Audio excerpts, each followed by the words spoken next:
Subscribe कीजिए। अमीरुल मुमिनीन फारूक आजम रदी अल्लाह तआला अन्हु पर 80,000 का कर्ज था।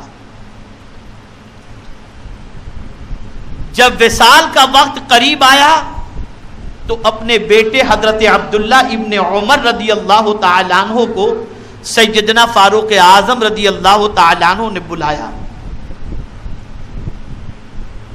और इरशाद फरमाया,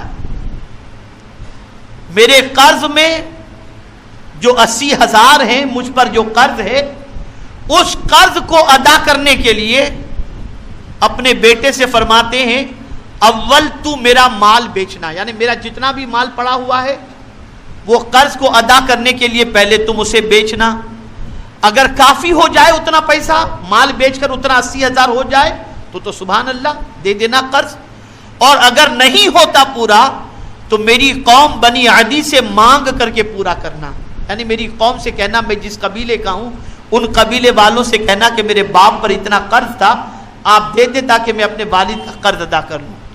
अगर यूं भी पूरा न हो तो कुरैश से मांगना, कबीले कुरैश के जिम्मेदारों से, और उनके सिवा औरों से सवाल न करना। यहां बहुत अच्छी तरह से आप ज़हन में रखें, उनके सिवा औरों से सवाल न करना। याद रखें और अच्छी तरीके से याद रखें, अगर किसी को खुदा न खास्ता कभी दौलत की जरूरत या कर्ज की जरूरत पेश आ जाए तो हुजूर सल्लल्लाहु अलैहि वसल्लम के इरशाद का एक मफहूम यह भी है कि दीनदार से अपनी हाजतों को पेश करो। दीनदार के सामने जो तुम्हारी इज्जत का ख्याल करे, जो तुम्हें कर्ज दे करके तुम्हारी आबरू न छीने और तुम्हारी परेशानी और मजबूरी का ख्याल करे, ऐसे बंदे से कर्ज का तकाजा करना।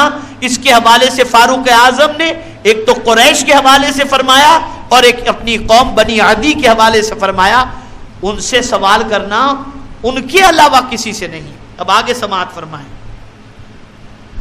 फिर साहबजादे से फरमाया, क्या फरमाया?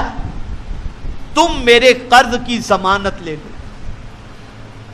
क्या फरमाया? तुम मेरे कर्ज की जमानत ले लो।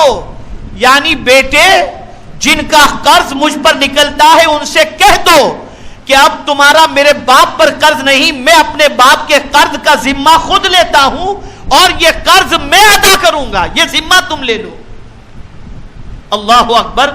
तो सैयदना अब्दुल्ला इब्ने उमर रदी अल्लाह तआला अन्हुमा जामिन हो गए और अमीरुल मुमिनीन के दफन से पहले अकाबिर मुहाजिरीन और अंसार को गवाह कर लिया कि वो 80,000 मुझ पर हैं। यानी वालिद इस दुनिया से गए तो बेटे ने कर्ज का जिम्मा लेकर अपने बाप को कब्र की तकलीफ से बरी कर दिया और दैन और कर्ज से बरी करके इस दुनिया से अपने बाप को रवाना करके अपने बाप को राहत पहुंचाई। और आप देखें आकाए करीम सल्लल्लाहु अलैहि वसल्लम के इस आशिक सादिक के लड़के ने किस तरीके से अदा किया। फरमाया गया कि एक हफ्ता भी न गुजरा था कि हजरत अब्दुल्ला इब्ने उमर रदी अल्लाह तआला अन्हु ने सारा कर्ज अदा फरमा दिया, सारा कर्ज अदा फरमा। ये नेक औलाद की अलामत है। हमारे वीडियो को लाइक शेयर जरूर करिए।